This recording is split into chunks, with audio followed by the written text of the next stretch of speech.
একবার হুগলি জেলার মৌবাসিয়া গ্রামের হরিপদ কি একটা কাজে কলকাতায় গিয়েছিল। ট্রেনের গোলমালে ফিরতে রাত হয়ে গেল।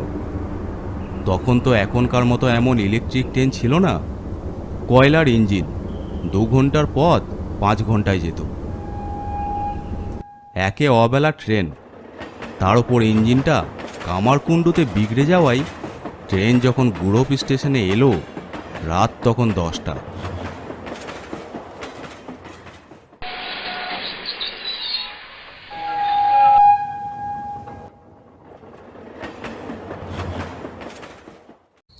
অগত্যা স্টেশনে রাতটা কাটিয়ে দেবে ঠিক করে প্ল্যাটফর্মে কাঠের বেঞ্চে আরাম করে বসলো হরিপদ। ট্রেন থেকে আরও 2-4 জন যাত্রী নামলো, তবে তারা সবাই কাছাকাছি থাকে, বীরপুর, কোটালপুর, বালিদহ এইসব গ্রামে। তাই তারা যে যার পায়ে হেঁটেই চলে গেল। গেল না শুধু হরিপদ আর এক বৃদ্ধ। বৃদ্ধ হরিপদর কাছে এসে বললেন, আপনি কোন গ্রামে থাকেন ভাই? আমি থাকি মৌবেশেই, এখান থেকে 4-5 মাইল দূর। আপনি? আমি এখানে থাকি না, আমার মেয়ের বাড়ি চোপাই, সেখানেই যাব বলে এসেছিলাম, কিন্তু কপালের ফের। চোপা নাম শুনেই উৎসুক হয়ে হরিপদ বলল, চোপা? ও তো আমার পাশের গ্রাম। ও গ্রামে কোথায় আপনার মেয়ের বাড়ি? জামাইয়ের নাম কি? তুমি কি চিনবে? আমার জামাইয়ের নাম লালমোহন দাস। লালমোহনকে চিনব না? ওর বিয়েতে বউ ভাতে দম ভর খেয়েছিলাম। তা আপনি লালমোহনের শ্বশুর যখন আমার সঙ্গেই যাবেন। কিন্তু মুশকিল হলো এই রাতে আরও 2-1 জন সঙ্গী থাকলে ভালো হতো। মাত্র 2 জনে কি করে যাই? তাহলে কি সারা রাত এখানেই পড়ে থাকতে হবে? তাছাড়া তা আপনি বুড়ো মানুষ, একা একা এলেন যখন সকালের গাড়িতে কেন এলেন না? আমার আজকে আসার কোনো ঠিক ছিল না। অনেকদিন মেয়েটাকে দেখিনি, তাই ওর জন্য মনটা খুব ছটফট করছিল। সেই জন্যই হঠাৎ বেরিয়ে পড়লেন, এই তো? হ্যাঁ, ঠিক ধরেছেন ভায়া। তা চলো না, একটু সাহস করে এগুনো যাক। সাহস করে না হয় এগুলাম, কিন্তু অত পথ আপনি যেতে পারবেন?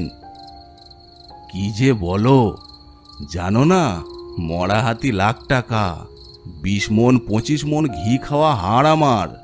হাঁটতে আমি ভয় করি না, তবে অন্য কিছুর ভয় করি, তাই একা হেঁটে যেতে সাহস হচ্ছে না। ওই একই কারণে আমিও যেতে চাইছি না। তবে অন্য কিছু বলতে আপনি ঠিক কি বলতে চাইছেন তা জানি না। চোর ডাকাত ঠ্যাঙাড়ে এদের ভয়টাই আমার কাছে বড় ভয়। কেননা ভূতের চেয়ে মানুষ আরও বেশি ভয়ঙ্কর। সে কি হে ছোকরা, তুমি শুধু মানুষ কি ভয় করো, ভূতকে ভয় করো না? না না। ভালো ভালো, ভূতের ভয় না করাটাই ভালো। আমি কিন্তু ভূতের ভয়ে একা যেতে সাহস করছি না। ওরা যখন এইভাবে কথা বলছিল ঠিক সেই সময় হঠাৎ দূরের একটা চালা ঘরে টিম টিম করে একটা আলো জ্বলতে দেখা গেল। চলুন তো, মনে হচ্ছে বালিদহে চায়ের দোকানটা এখনো খোলা আছে, গিয়ে দেখি 1-8 কাপ চা পাই কিনা। এই বলে বৃদ্ধকে সঙ্গে নিয়ে হরিপদ দোকানের দিকে এগিয়ে চলল।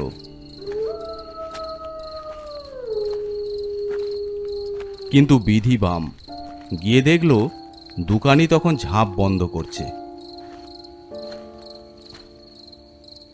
আচ্ছা, মুশকিল তো, সারা রাত পড়ে থাকতে হবে এখানে, অথচ একটু চাও পাওয়া যাবে না? শোনো ভাই, যা আছে কপালে, হাঁটতে তো শুরু করি। হাঁটতে আমি পিছপাও নয়, তবে আপনি তো জানেন না এখানকার ব্যাপার স্যাপার। ওই ঘিয়ারপুল জায়গাটা ভালো নয়, এখানকার নাম করা ঠ্যাঙাড়েদের আড্ডা ওখানে। হোক গে, কথা না বলে চুপি চুপি হাঁটা শুরু করি, চলো। চলুন তবে। আর কোনো কথা না বলে সেই অন্ধকারে বৃদ্ধকে নিয়ে হাঁটা শুরু করলো হরিপদ। বৃদ্ধ সত্যিই হাঁটতে পারেন, এই বয়সেও বেশ শক্ত সামর্থ্য, কর্মঠ, হাঁটতে যেন একটুও ক্লান্তি নেই। মাঝে মাঝে হাঁটাতে তিনি হরিপদকেও ছাড়িয়ে যান। এইভাবে হেঁটে হেঁটে কতটা পথ গেছেন দুজনে তার খেয়াল নেই। হঠাৎ পিছন থেকে একটা মোটরের জোরালো আলো ওদের গায়ে এসে পড়ল। ওরা দুজনেই পথ ছেড়ে সরে দাঁড়ালো রাস্তার পাশে। দেখা গেল একটা হুড খোলা মোটর গাড়ি হর্ন বাজিয়ে তীব্র বেগে ছুটে আসছে ওদের দিকে। এই গাড়িটাকে কোনো রকম থামানো যায় না? দেখো না একটু চেষ্টা করে। না, দিনকাল খারাপ তো, ইচ্ছে থাকলেও ভয়ে কেউ গাড়ি থামাবে না। কার মনে কি আছে কে জানে। বলতে বলতেই মোটরটা সজোরে এসে ব্রেক কষলো ওদের সামনে। প্রচণ্ড একটা ঝাঁকানি খেয়ে থেমে গেল গাড়িটা। গাড়ির ড্রাইভার ব্রেক কষেই ওদের দুজনের দিকে বড় বড় চোখ করে অবাক বিস্ময়ে চেয়ে রইল।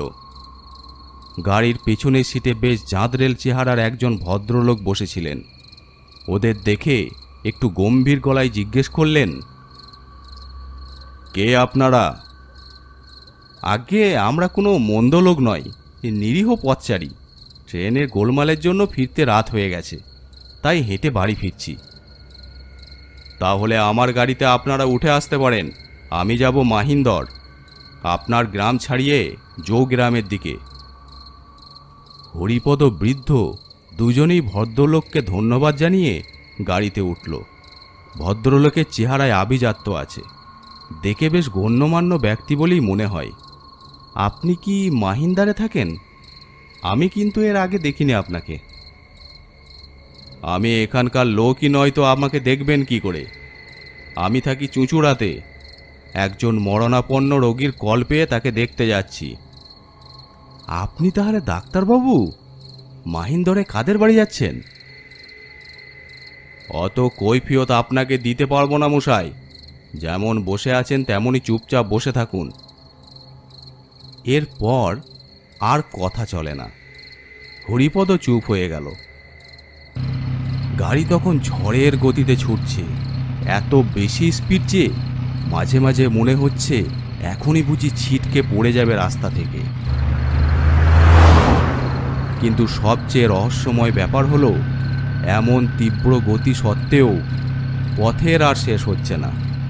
মাঝে মাঝে মনে হচ্ছে যে পথ একবার পার হয়ে এসেছে আবার সেই পথেই ছুটছে গাড়িটা।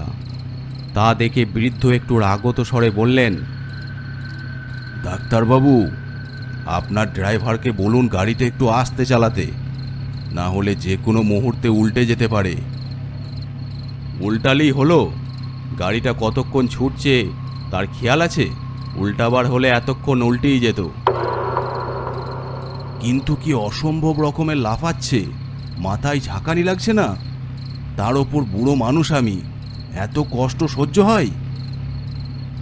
বুঝলাম, তবে একটু কষ্ট সহ্য করতে হবে বই কি। বহুদিনের পুরনো গাড়ি, তার ওপর একটিও চাকা নেই। রাস্তার ধারে ভাঙাচোরা অবস্থায় পড়েছিল বলে মাথার হুডটাকেও কারা যেন খুলে নিয়ে বেচে দিয়েছে। ইঞ্জিনও লোপাট, না আছে তেল না আছে জল। এই গাড়ি যে ছুটছে এটাই আশ্চর্যের ব্যাপার নয় কি? আমার ড্রাইভার খুব পাকা, না হলে। হরিপদর চোখ কপালে উঠে গেছে। সে বেশ বুঝতে পারল কাদের পাল্লায় পড়ে গেছে। বৃদ্ধ কিন্তু ভয় পেলেন না, বেশ গম্ভীরভাবেই জিজ্ঞেস করলেন,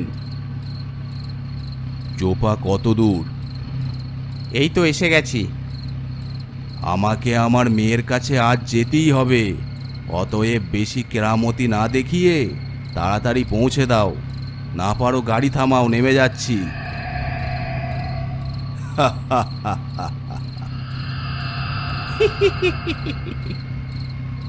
হরিপদর হাত পা কাঁপছে তখন। ভয় নেই ভায়া, আমার ওপর ভরসা রাখো, আমি ব্যবস্থা করছি।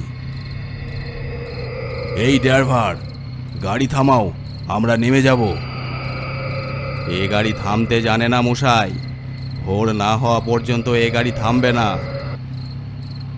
থামতে জানে না যদি, তো আমাদের গাড়িতে উঠাবার সময় এটা থেমেছিল কি করে? তখনকার কথা আলাদা, এখন আর থামবে না। যদি পারেন তো চলন্ত গাড়ি থেকে লাফিয়ে নামুন। একবার লাফ দিলে আপনারাও আমাদের মতো হয়ে যাবেন। আপনাদের মতন মানে? একবার ভালো করে তাকিয়ে দেখুন, আমরা কিন্তু এখন আর আগের মতো নেই। সত্যি, ওরা আর আগের মতো নেই। হরিপদ তাকিয়ে দেখল ডাক্তারবাবু আর ড্রাইভারের আসনে দুটো আস্ত কঙ্কাল বসে আছে।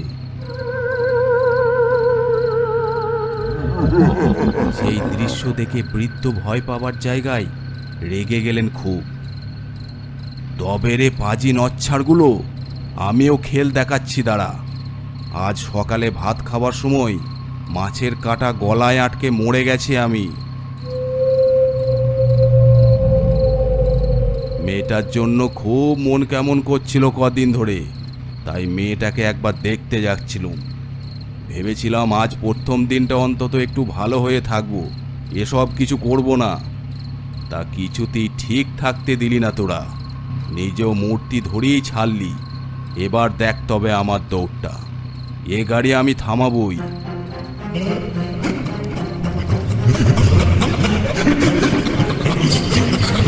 বলি, ইয়া বড় বড় দুটো হাত বার করে একটা বট গাছের ডাল শক্ত করে ধরে ফেলল বৃদ্ধ। অতএব গাড়িটা প্রচণ্ড গতিবেগ থাকা সত্ত্বেও বেকায়দায় পড়ে আটকে গেল। হরিপদর অবস্থা তখন খারাপ, কি দেখছে নিজের চোখেও বিশ্বাস করতে পারছে না, হাঁ করে তাকিয়ে আছে। নামো নামো, শিগগির নেমে পড়ো, আর দেরি করো না হরিপদ। আমি বেশিক্ষণ গাড়িটাকে এইভাবে ধরে রাখতে পারবো না। তবে লক্ষ্মী ভাই আমার, মনে করে আমার দুঃসংবাদটা আমার মেয়ের বাড়িতে একবার পৌঁছে দিও। জানাজানি যখন হয়েই গেল, তখন আর তো সেখানে যাওয়া আমার উচিত হবে না। হরিপদ তখন এক লাফে নেমে এলো গাড়ি থেকে। হরিপদ নেমে যেতেই বৃদ্ধ গাছের ডাল ছেড়ে দিল। আটকে থাকা গাড়িটা মুক্তি পেয়ে হু হু শব্দে ছুটে গেল।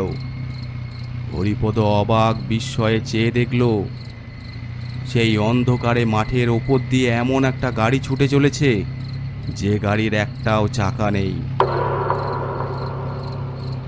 যাই হোক, হরিপদ সে রাতে চোপায় ওর বন্ধু লালমোহনের বাড়িতে দুঃসংবাদটা পৌঁছে দিয়ে নিজের গ্রামে ফিরে গিয়েছিল। ভাগ্য ভালো যে গাড়িটা চোপায় যেতেই থেমেছিল, না হলে কি যে হতো কে জানে।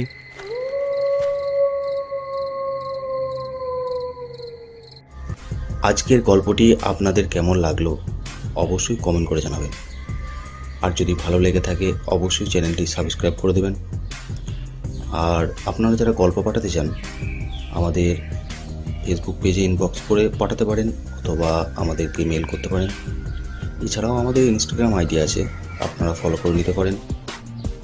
সব কিছুর লিঙ্ক ডিসক্রিপশন বক্সে দেওয়া আছে।